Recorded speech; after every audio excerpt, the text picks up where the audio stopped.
Aren't Arabs terrified? Aren't Iraqis terrified? Don't Arab and Iraqi women weep when their children die? Doesn't bombing strengthen their determination?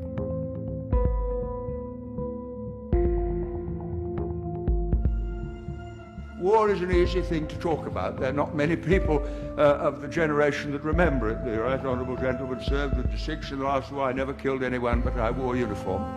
But I was in London in the Blitz in 1940, living in the Millbank Tower where I was born. Some different ideas have come in since. And every night I went down to the shelter in Thames House.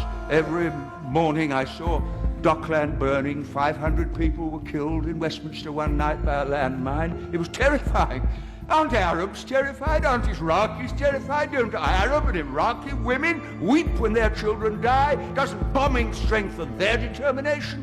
What fools we are to live in a generation for which war is a computer game for our children and just an interesting little Channel 4 news item.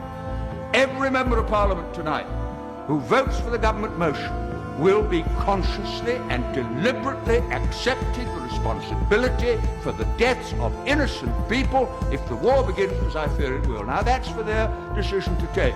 But this is a quite unique debate in my parliamentary experience where we're asked to share responsibility for a decision we won't really be taking with consequences for people who have no part to play in the brutality of the regime which we are dealing with. And I finish with this. On October 24th, 1945, and the former Prime Minister from Bexley, Old Sidcup, will remember it, the United Nations Charter was passed.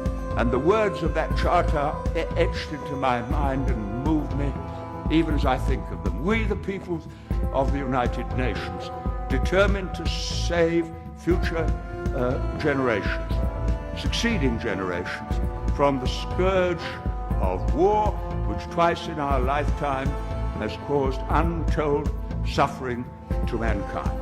That was the pledge of that generation to this generation, and it will be the greatest betrayal of all if we voted to abandon the Charter and take unilateral action and pretend we were doing it in the name of the international community.